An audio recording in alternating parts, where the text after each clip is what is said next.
आगे हाइड्रोजन और chlorine. Hydrogen और क्लोरीन में पेन चेंज करता हूँ, इसका रेड रखते हैं इसका पेन।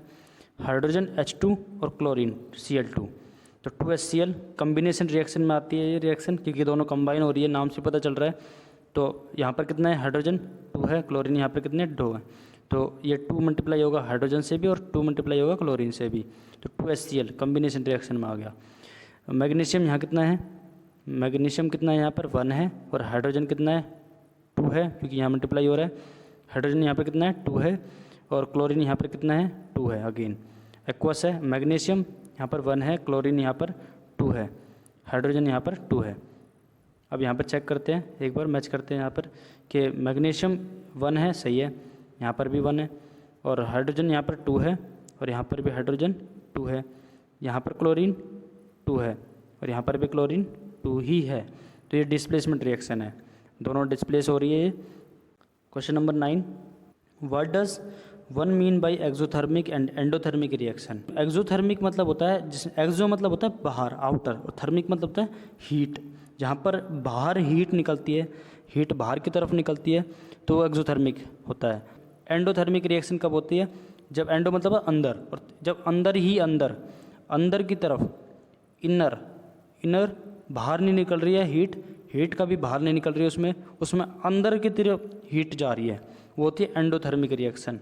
हीट बाहर की तरफ नहीं निकल रही है, अंदर हो रही है, अंदर कंजर्व हो रही है, अंदर इकट्ठी होती जा रही है, बाहर नहीं निकल रही है वो हीट, वो अंदर ही अंदर डेवलप हो रही है, अंदर ही अंदर बन रही है वो हीट, अंदर ही अंदर क्रिएट हो रही है, अंदर जाके क्रिएट हो रही है, तो वो होती है endothermic reaction.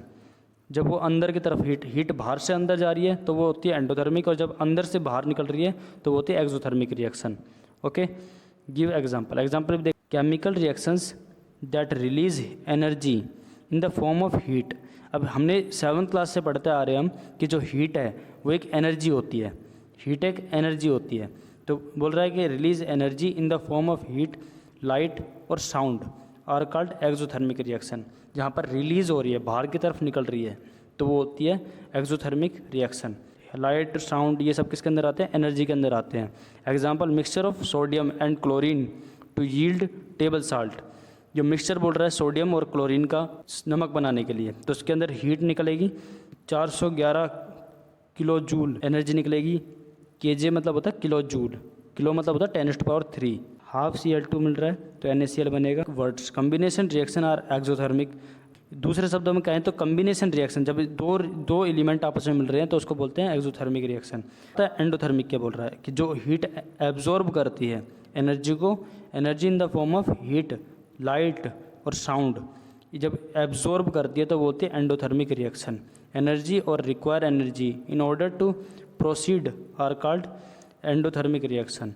For example, in the process of photosynthesis, और फोटोसिंथेसिस का एग्जांपल दे रखा है यहाँ पर, जैसे कि लाइट पड़ती है पत्तियों के ऊपर, तो वहाँ पर क्या बनती है, कौन सी रिएक्शन होती है, फोटोसिंथेसिस वाली।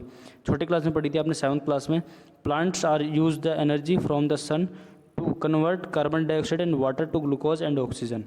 तो उसमें किस में कन्वर्ट कर देता है, ग्लूकोज और ऑक्सीजन में कन्वर्ट कर देता है। और एनर्जी क्या बनाता है, convert carbon dioxide, carbon dioxide को 2 चीज़ में बनाता है, ग्लूकोज और ऑक्सीजन में। 6 CO2 + 6 H2O, सनलाइट आएगी, 6 H12O6, ये ग्लूकोज बन गया, प्लस ऑक्सीजन। ये रिएक्शन होगी एंडोथर्मिक रिएक्शन। बहुत ज़्यादा इंपॉर्टेंट है ये, मोस्ट इंपॉर्टेंट है reaction. Question number 10, why is respiration. Respiration जो होती है वो क्या होती है, रेस्पिरेशन होती है हम कोई भी भोजन लेते हैं, जब भी हम कोई खाना खाते हैं या फिर सांस लेना, सिंपल शब्दों में कहें तो हम साथ में हमारी एनर्जी निकली, तो वो होती है रेस्पिरेशन। अब energy in the form of heat, heat की फॉर्म में एनर्जी निकली, बाहर निकली, तो वो क्या होगा, एक्सोथर्मिक होगा। तो एक क्वेश्चन में बोलता है कि यहाँ पर क्यों रेस्पिरेशन को एक्सोथर्मिक रिएक्शन क्यों कहा जाता है। तो एक्सोथर्मिक मतलब हीट बाहर निकलना। कि एनर्जी, जैसे कि आपको पता है कि जो हमारी एनर्जी होती है वो हमारी लाइफ को क्या करती है भाई, सपोर्ट करती है। पहली चीज़, एनर्जी का रोल क्या क्या होता है, पहले हम एनर्जी के बारे में समझते हैं कि एनर्जी का what is the role of energy. Energy क्या करती है, हमारे लाइफ को सपोर्ट करती है, सपोर्ट का काम करती है, पहला पॉइंट। सेकंड पॉइंट, ये हमारी कहाँ से मिलती है भाई, भोजन से मिलती है। तो कार्बोहाइड्रेट छोटी फॉर्म में टूटता है तो ग्लूकोज बनता है उसका, ये सर नो, हमने खाया कार्बोहाइड्रेट, एक फूड है ये। कार्बोहाइड्रेट हर मीठी चीज़ में पाया जाता है, कोई भी चीज़ मीठी चीज़ होती है हर मीठी चीज़ में पाया जाता है। इवन रोटी के अंदर एक टॉफ़ी जितना कार्बोहाइड्रेट पाया जाता है। तो कार्बोहाइड्रेट से क्या होती है एनर्जी, सबसे ज़्यादा एनर्जी मिलती है ग्लूकोज से। दैट मीन्स कार्बोहाइड्रेट, कार्बोहाइड्रेट एक लार्ज मॉलिक्यूल है। कार्बोहाइड्रेट लार्ज मॉलिक्यूल है किसका? ग्लूकोज का, जिसको हम पॉलीमर कहते हैं। कार्बोहाइड्रेट एक पॉलीमर है। और इसका मोनोमर क्या है फिर? मोनोमर, पॉलीमर मतलब होता है मैनी यूनिट्स ऑफ ग्लूकोज। फिर इसका मोनोमर क्या है? ग्लूकोज है। सिंपल। मोनोमर क्या है इसका? मोनोमर क्या है भाई यहाँ पर? मोनोमर क्या मतलब? सिंपल यूनिट, सिंपल मॉलिक्यूल्स क्या है? Single molecule. तो इसका है ग्लूकोज होती है। और हमें ग्लूकोज से ज़्यादा एनर्जी मिलती है, ज़्यादा मतलब ग्लूकोज से, दैट मीन्स कार्बोहाइड्रेट जो प्रोवाइड करता है उसकी सिंगल यूनिट ग्लूकोज से ज़्यादा एनर्जी मिलती है हमें। तो वो बाहर निकलती है वो एनर्जी कैसे? हमारे शरीर में से वो बाहर है। जो रेस्पिरेशन हम जिसे कहते हैं नॉर्मली, वो रेस्पिरेशन एक तरीके से कंबशन के रूप में भी समझ सकते हैं हम। कंबशन क्या होता है? जैसे हम आँच लगा रहे हैं, हम किसी भी चीज़ को आग कब लगा सकते हैं? जब ऑक्सीजन की प्रेजेंस हो तभी किसी चीज़ पे आग लगेगी। ऑफ कोर्स, यस और नो, जरूर वहीं पे ही तभी आग लगेगी ना भाई। इतनी मात्रा में ऑक्सीजन प्रोवाइड होगा उतनी अच्छी तरीके से आग लगेगी। ऐसे ही रेस्पिरेशन होता है। रेस्पिरेशन के अंदर अगर हमारी एनर्जी बाहर निकलती है, ज़्यादा एनर्जी बाहर निकलती है। कंबशन भी जिस प्रकार से आग लगती है, आप देखा ना, आग लगती है तो ऑक्सीजन ऐड होता है। कहीं पर भी जब आग लगती है तो ऑक्सीजन ऐड होता है उस आग के अंदर, जो हमें दिखाई नहीं देता है बेसिकली। बट उसमें क्या होता है? ऑक्सीजन ऐड होगा तभी वो आग लगेगी। तो आग निकलते वक्त क्या होता है? एनर्जी, हीट एनर्जी जो होते हैं, energy in the form of heat, वो क्या होती है? बाहर निकलती है। बाहर निकलती है ना, आप देखते हो कितनी ज़्यादा हीट बाहर निकलती है, कितनी गर्माश होती है वहाँ पर। तो वो क्या होता है? एक एनर्जी होती है। वो क्या है? कि एक्सोथर्मिक रिएक्शन है। क्या है भाई वो? Exothermic reaction. C6H12O6 ये ग्लूकोज का फॉर्मूला है। और ग्लूकोज क्या है? एक्वस की फॉर्म में, दैट मीन्स वाटर है इसके साथ। अंदर हमारे शरीर के अंदर वाटर भी प्रेजेंट होता है, हम पानी पीते हैं। साथ में गैस के रूप में हम क्या लेते हैं? 6CO2। मतलब ये बैलेंसिंग करनी, ये 6 नंबर जो दे रखे हैं ये बैलेंस कर रखा है यार, बैलेंसिंग कर रखी है। आगे ऑक्सीजन है ये, और कार्बन डाइऑक्साइड बनेगा, वाटर बनेगा, और एनर्जी, हीट जो निकलती है वो बाहर निकलती है हमारे शरीर से। Question number 11, why are decomposition reaction called the opposite of combination reaction? Decomposition reaction होता है टूटना। किसी चीज़ का भी टूटने को बोलते हैं डिकम्पोजिशन रिएक्शन। कोई भी प्रोडक्ट है हमारा, वो प्रोडक्ट टूटने के बाद रिएक्टेंट में कन्वर्ट हो जाता है। दैट मीन्स कोई भी चीज़ है हमारे पास, कोई भी कंपाउंड है वो टूट रहा है अलग अलग कंपाउंड में, और छोटे छोटे मतलब बाकी कंपाउंड में टूट रहा है, छोटे छोटे कंपाउंड में टूट रहा है, तो वो डिकम्पोजिशन होता है। वही कॉम्बिनेशन रिएक्शन होता है जुड़ना। जो जब दो रिएक्टेंट जुड़ के एक प्रोडक्ट बनाते हैं, दैट मीन्स जब दो सिंपल कंपाउंड मिलकर, या बेसिकली कह सकते हैं एलिमेंट मिलकर एक कंपाउंड बनाते हैं। पर मान लो कि मेरे पास ए बी है, कोई भी कंपाउंड है ए बी, डिकम्पोजिशन रिएक्शन का एग्जांपल बताता हूँ मैं। ए बी है, कोई भी है ए बी, मैंने सपोज कर लिया। अब ए बी को हमने हीट प्रोवाइड की है, जो कुछ भी आपने कैटलिस्ट प्रोवाइड कुछ भी किया आपने उसको तोड़ अलग अलग करने के लिए, ठीक है। तो ए बी किस में कन्वर्ट हो जाएगा? ए प्लस बी में। तो वो था decomposition. Whereas combination reaction क्या होती है? जब हमारा ए और बी, जब दो रिएक्टेंट मिलाते हैं, ए बी बनाते हैं, तो ये होता है कम्बिनेशन रिएक्शन। इसके अंदर हीट हमें देनी पड़ रही है, इसके अंदर हीट एब्जॉर्ब हो रही है, इसके अंदर हीट एब्जॉर्ब होगी, सोखेगी, तब ये टूटेगा, तब ये ए बी में कन्वर्ट होगा। मतलब डिकम्पोजिशन रिएक्शन में हीट एब्जॉर्ब होगी तब जाके ये टूटेगा। एब्जॉर्ब होगी, इसके अंदर ए बी कंपाउंड को, ये ए बी कंपाउंड एब्जॉर्ब करेगा हीट को और टूट जाएगा। लेकिन कम्बिनेशन रिएक्शन में क्या होगा कि दो रिएक्टेंट जब आपस में मिलेंगे तो इनके अंदर जब ये दोनों मिलेंगे तो हीट रिलीज होगी, बाहर निकल जाएगी। इन दोनों को जोड़ने के लिए हीट, जब ये दोनों मिल जाएंगे तो इन दोनों को मिलते ही हीट रिलीज होगी। हीट जब बाहर निकल रही है, रिलीज हो रही है जिस टाइम पर, तो उसको बोलते हैं एक्सोथर्मिक रिएक्शन। और जिसमें एब्जॉर्ब हो रही है तो उसको बोलते हैं endothermic reaction. Okay, decomposition reaction का एक पार्ट है। डिकम्पोजिशन रिएक्शन वही है, ए बी प्लस एनर्जी, आपको एनर्जी देनी पड़ेगी तब जाके वो ए बी टूटेगा। तो ये ए बी क्या, ये जो कंपाउंड है ये एब्जॉर्ब करेगा तब वो टूटेगा। जैसे कि हमने वाटर का एग्जांपल देखा था, पानी का, जिसमें 2H2O इलेक्ट्रोलाइसिस करेंगे, इलेक्ट्रिसिटी प्रोवाइड करेंगे, तब जाके ये क्या होगा? हाइड्रोजन और ऑक्सीजन में टूटेगा। कम्बिनेशन रिएक्शन में क्या होता है? दो एलिमेंट या दो कंपाउंड, छोटे कंपाउंड, सिंपल कंपाउंड मिलते हैं और ए बी कंपाउंड बनाएंगे, या दो रिएक्टेंट दोनों मिलेंगे तो एक ए बी कंपाउंड बनाएंगे, ए बी प्रोडक्ट बनाएंगे। फिर साथ में एनर्जी रिलीज होगी, इसमें एनर्जी बाहर निकल रही है। 2H2 और O2 जब दोनों को मिलाएंगे तो 2H2O पानी बन जाएगा, लिक्विड बनेगा। तो एनर्जी बाहर निकले। Next 12 question, write one equation each for decomposition reaction where energy is supplied in the form of heat, light और इलेक्ट्रिसिटी। कि आपको एक ऐसी इक्वेशन लिखनी है जिसके अंदर डिकम्पोजिशन रिएक्शन हो, जहाँ पर डिकम्पोजिशन रिएक्शन दैट मीन्स जहाँ पर एनर्जी सप्लाई हो, इलेक्ट्रिसिटी या फिर वो लाइट हो सकती है, चाहे वो हीट हो सकती है। तो आपने बताना है कि कौन सी एक इक्वेशन बतानी है डिकम्पोजिशन रिएक्शन के बारे में, वेयर एनर्जी इज सप्लाइड, जहाँ पर एनर्जी सप्लाई की जा सकेगी। मतलब थर्मल क्या होता है, हीट एनर्जी का पार्ट होता है। फेरस सल्फेट के अंदर क्या, फेरस सल्फेट के अंदर हीट, डेल्टा मतलब होता है हीट। ये जो दे रखा है ना ट्राइंगल सा, जो ट्राइंगल आप देख रहे हो, ये ट्राइंगल हीट होता है, इसको हम हीट बोलते हैं। क्या बोलते हैं इसको हम, डेल्टा होता है, ये हीट के लिए डिनोट किया जाता है। फेरस सल्फेट जब हमारा हीट मिलती है इसको डिकम्पोजिशन रिएक्शन के अंदर, जब इसके हीट मिलती है इसको, तो ये फेरिक ऑक्साइड में बनता है, सल्फर डाइऑक्साइड में बनता है और सल्फर ट्राईऑक्साइड में बनता है। Decomposition by light, light silver chloride है AgCl 2AgCl, लाइट हम प्रोवाइड करेंगे। इसमें लाइट के द्वारा बोल रहा है कि लाइट भी एक एनर्जी होती है, तो उसके द्वारा क्या होगा, सिल्वर का अलग हो जाएगा और क्लोरीन अलग हो जाएगा। तो ये भी डिकम्पोजिशन रिएक्शन का एक एग्जाम्पल है।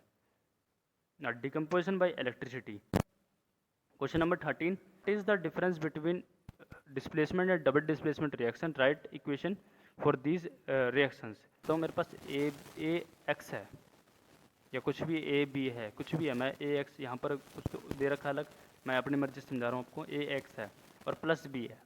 अब यहाँ पर क्या बनेगा, यहाँ पर बी एक्स बन जाएगा और एक एलिमेंट अलग होएगा। और जो डबल डिस्प्लेसमेंट होता है, जैसे मान लो मेरे पास ए बी है और सी डी है, सी डी को मिलाया तो इसका जो बी है वो डी बी डी बन जाएगा और सी और इसके साथ कंबाइन हो जाएगा। तो ये होता है डबल डिस्प्लेसमेंट। तो क्या बनेगा यहाँ पर, double displacement reaction. In a displacement reaction A more reactive element replaces A less reactive element. PT series आप स्क्रीन पे भी देख पा रहे हो कि इसमें कौन सा मोर रिएक्टिव है और कौन सा लेस रिएक्टिव है। मोर रिएक्टिव एलिमेंट इसमें देख पा रहे हो आप स्क्रीन पर, और लेस रिएक्टिव भी आप देख पा रहे हो स्क्रीन पर। तो लेस रिएक्टिव कौन सा है और मोर रिएक्टिव कौन सा है। तो ये क्या बनाते हैं, एलिमेंट फ्रॉम ए कंपाउंड। हटता है दूसरा क्यों लगता है, क्योंकि इसी यही कारण होता है इसके बेस पे, क्योंकि एक रिएक्टिव ज़्यादा होता है और एक लेस रिएक्टिव, एक मोर रिएक्टिव होता है और एक लेस रिएक्टिव होता है। यही एक कारण होता है। ए प्लस बी एक्स, फिर A X plus B, where A is more reactive than B, के बजाय उसके ए जो होता है वो ज़्यादा रिएक्टिव होता है बी के। डबल डिस्प्लेसमेंट रिएक्शन में क्या बोलता है, टू एटम्स और a group of atoms switch placed to form new compounds. For example displacement reaction CuSO4। Displacement reaction का एग्जांपल दे रखा है Zn जिंक के साथ। जिंक ज़्यादा रिएक्टिव होता है, मोर रिएक्टिव देन कॉपर, तो जिंक सल्फेट बन जाएगा और कॉपर अलग निकल जाएगा। डबल डिस्प्लेसमेंट में क्या है, Na2SO4। डबल डिस्प्लेसमेंट रिएक्शन कैसी है, Na2SO4 प्लस BaCl2। अब इसके अंदर क्या होगा, BaSO4 NaCl आपस में मिल जाएगा, sodium chloride barium sulphate. Question number 14, solution है सिल्वर नाइट्रेट सॉल्यूशन, जिसके अंदर एक सिल्वर नाइट्रेट है और साथ में क्या डला हुआ है, कॉपर मेटल डला हुआ है। तो वहाँ क्या होगा, सिल्वर की ज़्यादा। अब इसमें एक रिएक्टिविटी सीरीज़ के बारे में बता रहा है, जैसे कि आप स्क्रीन पर देख पा रहे हो। तो Ag जो सिल्वर होता है, देख पा रहे हो स्क्रीन पर, तो इस सिल्वर ज़्यादा रिएक्टिव नहीं होता, कॉपर ज़्यादा रिएक्टिव होता है। प्रेसिपिटेशन रिएक्शन किसको कहते हैं, जिसमें हमारी स्टेट चेंज हो जाती है, चेंज ऑफ स्टेट। कोई चीज़ गैस में थी वो लिक्विड में कन्वर्ट हो गई तो होती है प्रेसिपिटेशन, ठीक है। चेंज ऑफ स्टेट को बोलते हैं हम precipitation, change of state. State क्या होता है, solid liquid and gas.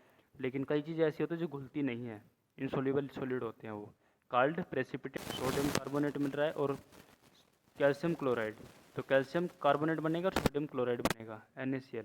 Another example of precipitation reaction, दूसरा एग्जांपल दे रहा है कि Na2SO4 कार्बोनेट का है सल्फेट का है, और इसमें same.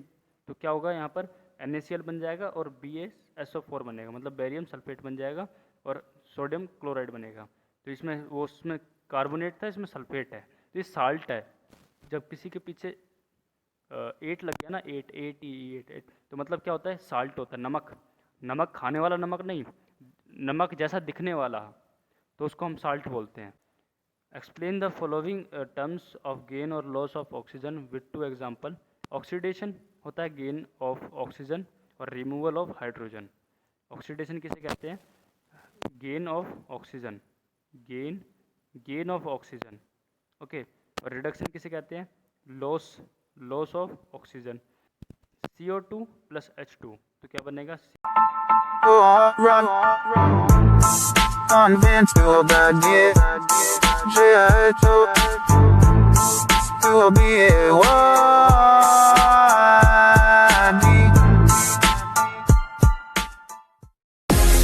run convent to the best you can be a wadi